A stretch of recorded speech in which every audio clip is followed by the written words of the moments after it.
Rebel Force Radio presents Star Wars Cantina. Where are you going, Master? For a drink. Sorry about the mess. You will never find the more wretched hive of scum and villainy. We must be cautious.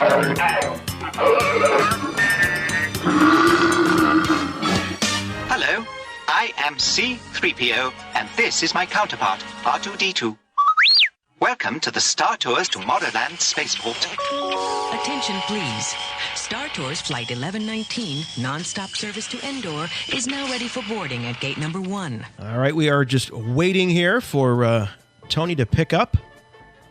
Tony Baxter, the Senior Vice President, Creative Development, Walt Disney Imagineering, and responsible for the overall creative direction for the Disneyland Resort. I think we have him. Mr. Baxter, hello. You do. How are you? Fine. How are you?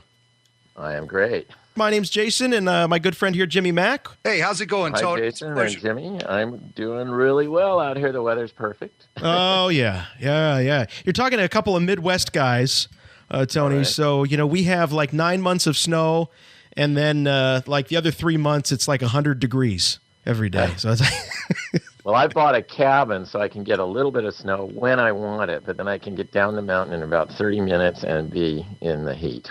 Oh, where are you with the cabin? Whereabouts? Right in near Lake Arrowhead in California. Oh, okay. Kind of, yeah. I had an uncle that lived in Big Bear, so he's. Oh, yeah, that's a little bit further. You have to drive another half hour to get to that point. Yeah, straight uphill.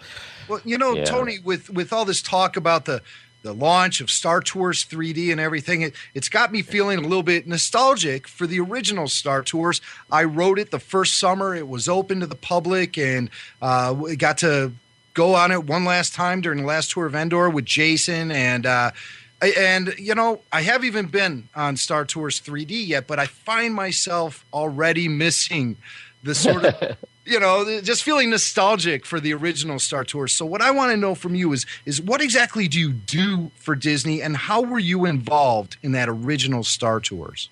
Well, that's a big loaded question. But first of all, I just have to say, the new Star Wars, when you get a chance, you're going to be blown away. It really brings it here into the 21st century. It's a phenomenal reimagining of it. But, coming out of the ground with nothing was a story that I think is really interesting. I think people would really find it fascinating how it all began.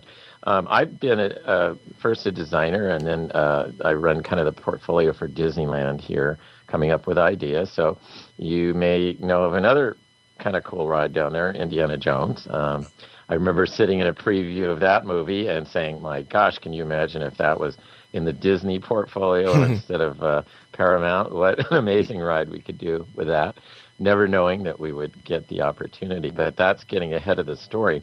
Back in the time when we started Star Tours, I had just come off of 2 really big projects.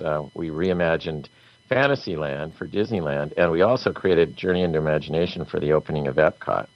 But it brought Disney to an awkward time. They hadn't been doing really great films at that time, and a few other guys, Steven and George among them, had been doing fantastic films that I kind of felt were, in many ways, like they grew up with Disney, and all the heart and the feeling that were in those movies were in, like Star Wars and E.T. and, of course, Indiana Jones. So I was, we were all sitting here going, gosh, what are we going to do next? We'd finished Epcot. They'd spent a lot of money.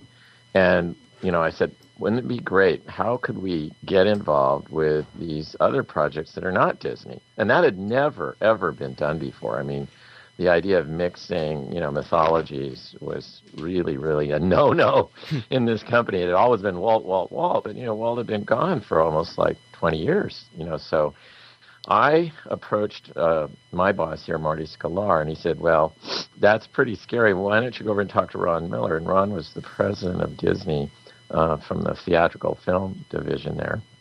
And I met with him. I think it was, probably late in 80, I think about 84, early 84, I think it was. And we talked about, the thing, and he was it was hard for him because it was not a Disney movie, and it was sort of saying that there aren't any films, and we had Tron, and we had The Black Hole, but those really didn't, score big with huge numbers of fans. They had their cult followings. So finally, Ron said, why don't we try to meet with George? I can set it up. They own the Silverado Vineyards up in Napa Valley, and that's now kind of Ron, after he retired, he went into that full time. But at the time, they had the vineyards, and said, it's close to Skywalker and whatnot, so why don't we just go up there, and we'll have George drive over, and we'll get together and talk with him. And so I walked out of that office. I mean, I'm a geek, too, and I thought, he just said, we're going up to the Napa Valley to his winery, and Ron was married to Diane Disney, so his wife is Walt's daughter, and we're going to have lunch and talk about doing a project with George Lucas. So, when we finally flew up there, and we're in the backyard, and Diane is serving potato salad, and this is George Lucas, and he drove up in a little BMW. I was really impressed that, there was no limousine or anything like that. He was a regular guy. And, I just said, I can't believe I'm here. And if the plane goes down on the way home, it'll be okay, because this is like the coolest day anybody could have in their life, And we're talking about bringing Star Wars to Disneyland. So he said, I remember he said, if I could afford to do a park myself, I would. But if I can't, and I can't do that right now, then it would only be Disney, because Star Wars is a first-class story, and I want it to be with a first-class organization, and that's the way I see Disneyland. He went there every year. He told me a story about waiting on the monorail platform in the morning when they'd be down there, and he'd see that monorail coming from the park over to pick him up, and he said his heart would just be leaping, thinking about all the things that it's going to take him to. So he was a Disney geek as well as, his own amazing world. And so we had that great session, and the company kind of then went through a reorganization that year. It was really bad, at Disney. We thought we were going to be bought out, and Ron was taken out of the company, and they brought in, Michael Eisner and Frank Wells. And within a week, they had arranged to have a meeting at Imagineering and to find out what we had available. Now, I'd had about 6 months since the initial meeting with George to try and figure out how could we do this. And our first thought was, let's do a roller coaster where guests have an interactive control and they can pick which way they want to go. And I remember it was neat. It started on Dagobah, and you met Yoda, and he said, well, the Force is strong with you. And we had the whole room, the swamp, go down, which made it feel like the vehicle you were in going up. So it was like a elevator effect. So it looked like, he was talking to you, that the force in the vehicle was causing it to rise up. And that was sort of then the launch to go into this experience. And we had a couple of things worked out where you could either destroy the Death Star by going in the trench thing or going down through the core, and the guests were supposed to pick. So if I may, Tony, I just want to point out that the interactive, the choose your own adventure, multiple versions of this, that is in the very genesis. I mean, that's what they're talking about with Star Tours too. So this goes back to the very beginning of this whole experience. Yes, and the new team with the new Star Tours has been able to actually give you a lot of variability. I think they're saying there's 54 different shows you can experience now. Yeah, but let's hear more about that roller coaster you're talking about, though, because I want to go there, and I'm going there in my mind. Yes, please. Finish, and you can talk very slowly if you like. But please, finish I'll telling just give us you all one about example. I remember, we got to that point where you've got to decide how you're going to attack the Death Star. And, it's great if you think of one person on the ride, but then we realized we had 8 people riding. All in a row, and you're trying to figure out, well, how do I know that I picked to go that way if everybody else is voting differently? So it started to get, worrisome of whether we could create a real thing in which you believed you had an effect on it. And then secondly, the world of Star Wars is kind of limitless. You can go through hyperwarps from one galaxy to another. Whereas, say, Indiana Jones or a Disney-style ride happens on planet Earth, and it has walls and corners and forests and things that would limit. So, to create a world that vast, we were starting to wonder, how could we do it in a building, And one great guy that I worked with, Randy Bright, who had done all the Epcot films, he was our executive producer for theme park rides or movies and so forth.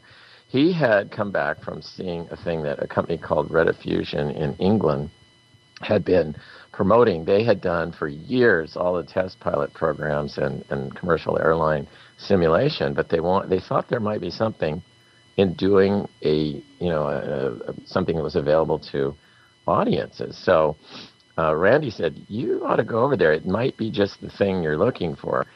And so we climbed up this thing. It took us about 20 minutes to get in there, and I had people from Disneyland and Jim Cora and Dale Berner, the maintenance guy, and we all climbed into this thing. And they showed us a roller coaster, which wasn't very well synchronized. So it was like we were all like about ready to upchuck to this thing. But you went, oh my gosh, nobody's seen anything like this. This is amazing. And that was kind of the turn, which I came back. It was in the summer. And then all of a sudden, whoosh, Ron Miller was gone, and we had Michael and Frank, and they were coming over in a week.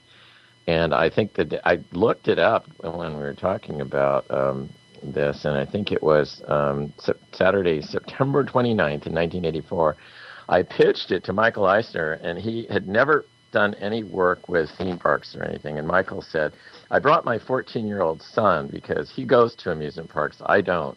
This was Brack Eisner, who later directed Sahara, I think, now, as he's grown up. But at the time, he was a 14-year-old kid, and I'm going, great, my career is based on this 14-year-old kid really getting off on this. But how hard would it be to sell a 14-year-old kid on this whole world of Star Wars? Because we were only like 2 years after, Return of the Jedi had been in the theater, so it wasn't that far out of this kid's mind. And he goes, Dad, that is so cool. We've got to do it. And I thought right then, this isn't going to be so hard having a 14-year-old as the judge for products around here. Your new boss. And yeah, we sold Splash Mountain, right at that same day. I had both those projects kind of in a standstill because of all the turmoil in the company. And in the first meeting with Michael Eisner, I had Star Tours was a go, and then Splash. So he said, get George down here. We got to get going on this right away. So George came down in about 2 weeks and, looked at it, was just blown away by it. I remember driving him to a local restaurant thing here called Lowry's California Center. It's gone now, but it was about 10 miles down the freeway. And he's talking on about all the stuff that could be done. And I'm sitting there going, what if I crash this car? That was my whole concern, is like, oh my gosh, I'm driving George Lucas, and like, so I couldn't. And then I remember we got to the restaurant, he left his Disney name tag on. He was really excited about wearing that. And I said, if there was any question about who you are, that name tag would really give it away, I think. So, George Lucas a name tag. Yeah, right. Well, he was, like I said, he was really genuinely excited about being an Imagineer, being kind of here with us. I mean, we were overwhelmed, bowled over that, that he was with us. But I think in the reverse, he was excited to be here. So anyway, that was how it kind of started. And because of it being in the simulation world, now we could do all the things that we'd only dreamed about when we were planning the roller coaster and figuring out what do you do when you get to the wall of this building. You have to turn around, and it's all had kind of a physicality to it that I remember a lady when we opened Star Tours said, gosh, this must be the biggest building in Disneyland, all the places we went. And so it has an amazing way of making people feel it's greatly more expansive, and I think the new show that Tom Fitzgerald and his group have done is just amazing because of the 3D. It just extends it out even further. But I remember a couple of the cool things that George had put into that. He really liked the idea of starting off the ride in the maintenance bay because he said, when I was a kid at Disneyland, I liked all those doors that went where you're not supposed to go, or they maintain the rides and everything. And if I could, I would push them open and see what was going on back there, because that was always a big mystery. So he said, let's start the ride right. Instead of going the right way, you go into that maintenance bay. So that was one of his big contributions, because that set up that whole beginning of the ride where you went the wrong way and then fell off the end, only to be in kind of a storage area where if you looked closely, you could see the old mighty microscope that was in the the building that we built Star Tours in at Disneyland from the yeah. Monsanto ride. And that was always fun because we always have these affinity audience things that we put in for both. In the case of Star Wars, there's lots of things, for the Star Wars audience, but we also had, some things in there for Disneyland fans. So that was one. And then the rookie pilot. We thought, well, it's got to be a really cool pilot, that runs this thing. But George really thought, and I think his intuition was right, that make him a crazy guy that's never done it before and is always making excuses and so forth. So it gave it an incredibly fun backdrop so that we could do crazy moves and things that a really seasoned pilot wouldn't do. And that was sort of the whole Red Fusion thing. When we were over there, fighter pilots and people trained for the airlines would run that simulator dead smooth. And that's what you're supposed to do. But with a rookie, who's someone who'd never done it before, we could really throw in all the out of control things. And then I think the name was funny too, because George, we liked Star Tours, and George did too. But Michael Eisner said, "Well, tours, it sounds dull. Why don't we make it Star Rides?" And we all looked at one another, going, "I sure hope George is the swaying vote on this one." And Mike said, "Yeah, Star Rides. People come to Disneyland to go on rides, so that's aggressive, and tours, that's passive." And so he played it on George when he came down, and thank God George said, No. He says it's Star Tours. I like Star Tours, and then it was dropped, and we went with that. And then one little battle that I got into was Dennis Murin and Dave Carson were the director and designer for the film portion of it. And Dennis used to say this is the hardest shot we've ever done because it's one continuous film from the beginning to the end. You can't break away to Luke Skywalker or anything. You just got to keep looking out the window. And so there was, they had to devise breaks and things with single frames of explosions and stuff where they could cut from a model to a matte painting or something. And but Dennis also didn't like doing anything they'd done before. So instead of the trench run, he had a really cool thing where you slid over the surface of the Death Star, but it didn't give you that emotional moment. And I said, Dennis, you've got to give everybody the chance to go down and do that kind of little wavery flip as you go down the trench there. I said, that's the moment in the film that we all sat there in the theater and said, oh my God, this is home run. And he said, well, no, I want to have the new way. And so it was George who was going to vote on that. And so Dennis pitched why it should be a new scene, and they actually filmed it. And I pitched why you needed to give everybody that thing they dearly love from the movie. And George sided with me. I don't know if it hurt my relationship with Dennis, but we went with a trench shot.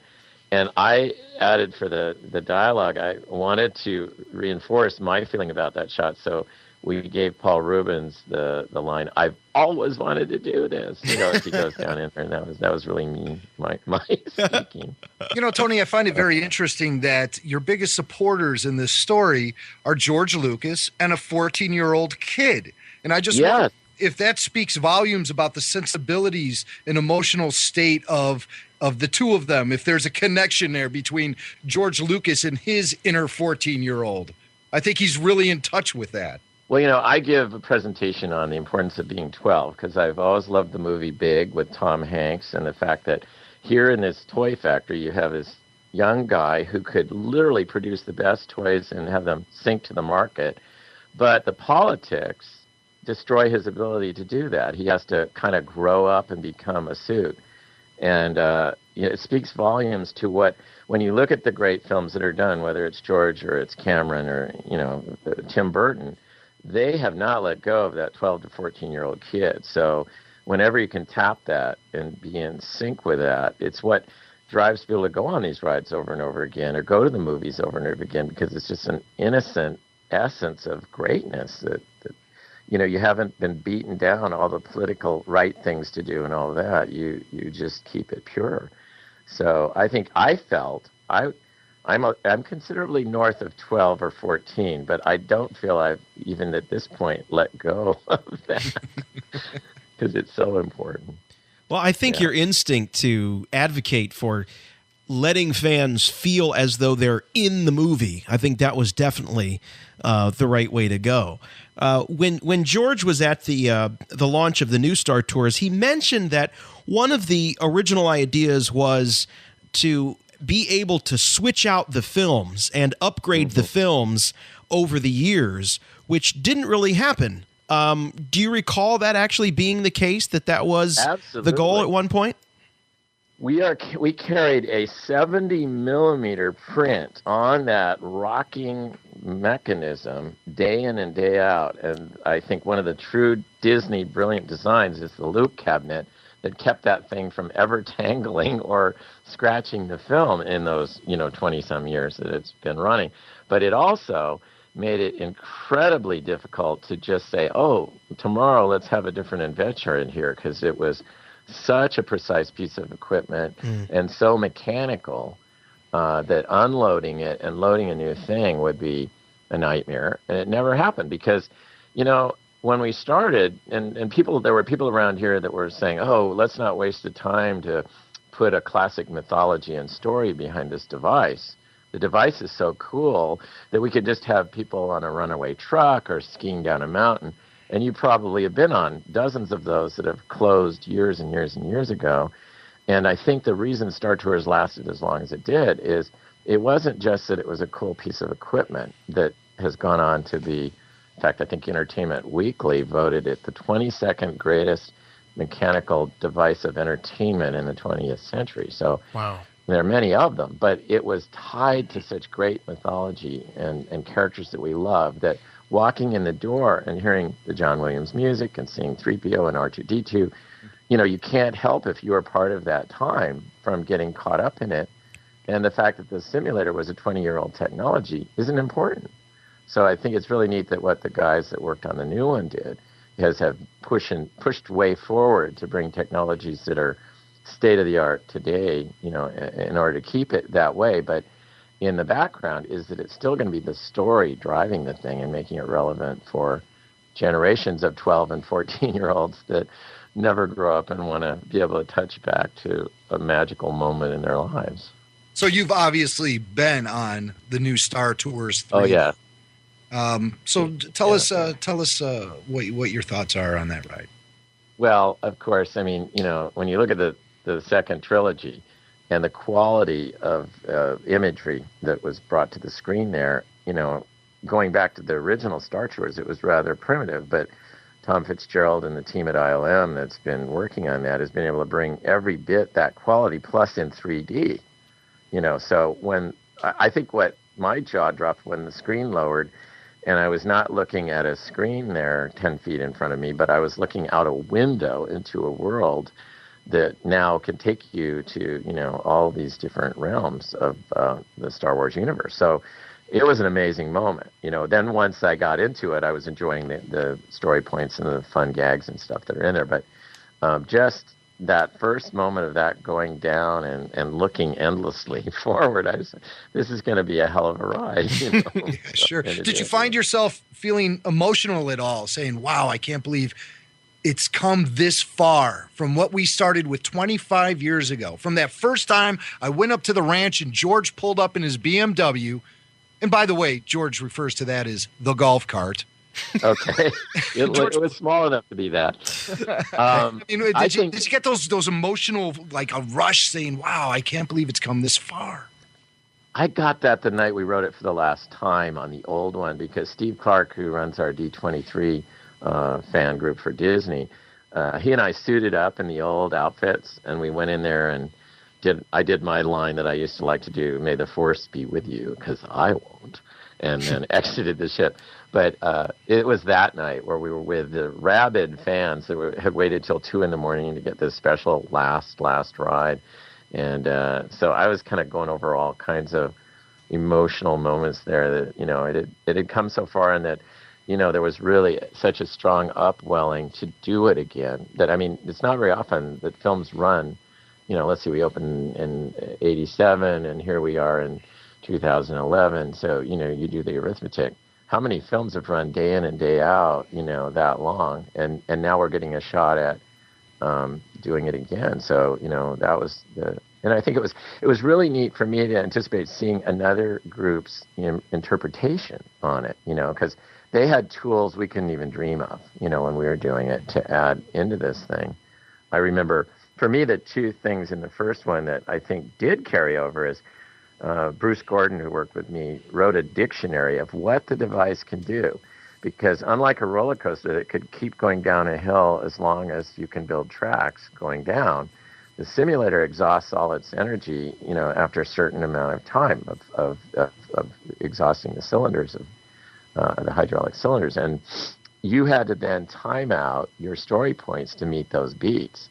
And I remember Bruce did this whole elaborate chart of that. And we ended up with a point where we had exhausted everything.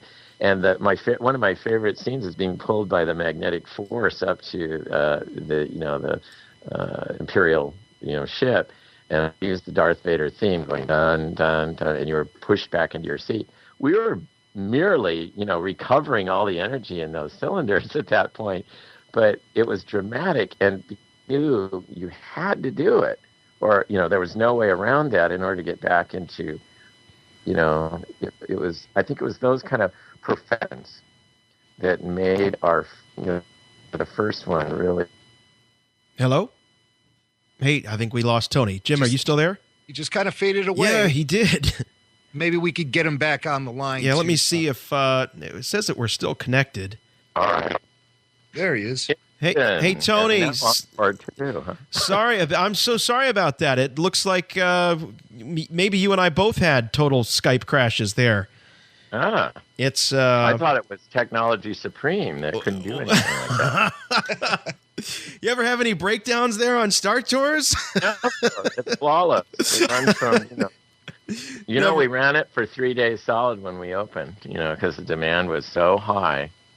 And they said, what are we going to do? The line is, 5 hours long.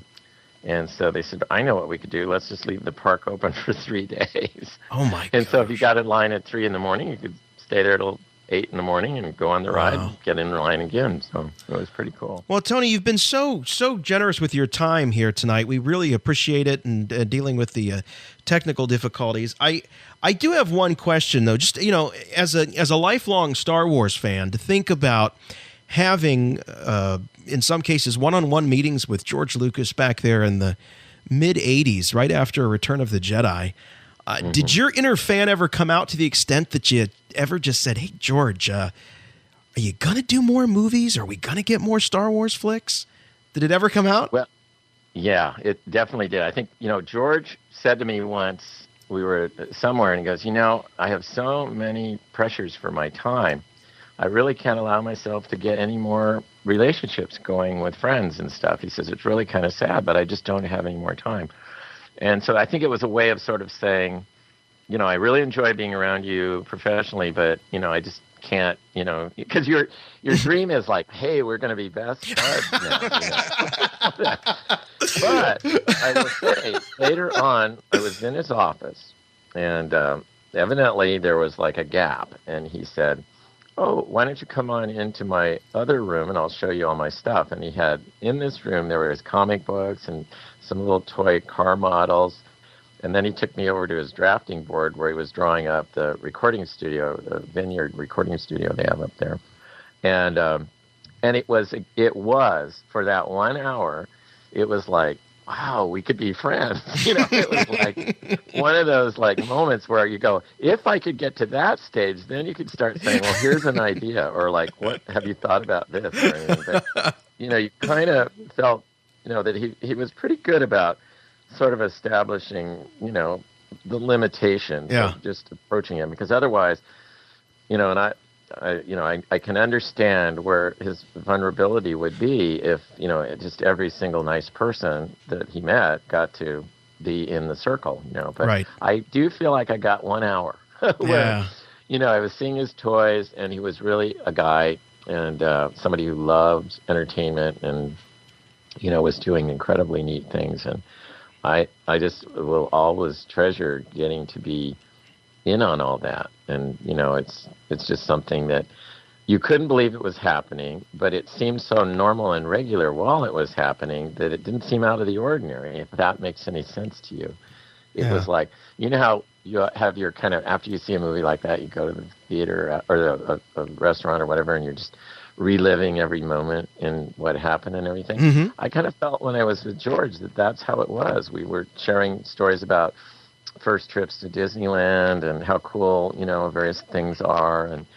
And it was to happen again. I mean, lightning sometimes strikes twice. And with Indiana Jones, I remember, like I told you at the beginning, sitting in the theater and dreaming, like, this is a ride. This is definitely a ride because it happens in vehicles and it happens on planet Earth and it has walls and caves and everything that we can do with rides. So when it, and Indy could not have happened without all the lessons we learned on Star Tours, because it's basically a Star Wars vehicle mounted on a truck driving through a building like, crazy.